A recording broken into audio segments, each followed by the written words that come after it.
Qui siamo in un piccolo fazzoletto di terra, ma il mondo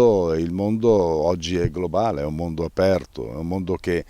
domanda capacità di sfide sul piano economico, sul piano culturale, sul piano proprio personale. E allora l'Europa ai giovani dà un messaggio importante e dà soprattutto strumenti importanti. Dà strumenti importanti per aumentare la propria conoscenza, per approfondire i propri studi, per avere scambi con gli altri paesi europei, con le altre università europee, per l'apprendimento delle lingue, nei settori della ricerca, per crescere in un sistema che tiene conto della globalizzazione, per essere cittadini del futuro. E quindi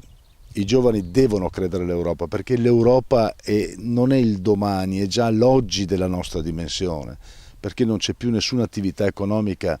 che nasce e si ferma fuori dal cancello della fabbrica. Qualunque attività nasce per poi produrre qualcosa che parte per i mercati più lontani e deve essere apprezzata, conosciuta dai mercati più lontani. E i giovani, gli studenti, coloro che hanno voglia di crescere, hanno voglia di vivere la sfida del loro tempo,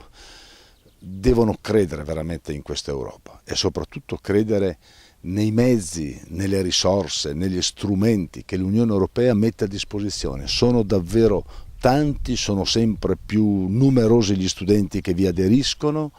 e il futuro poi con il Trattato di Lisbona e l'impegno di creare questa grande società della conoscenza, la grande Europa della conoscenza, può solo che aiutarci ad avere un avvenire, un futuro migliore, più consapevole, che ci aiuta a realizzarci di più.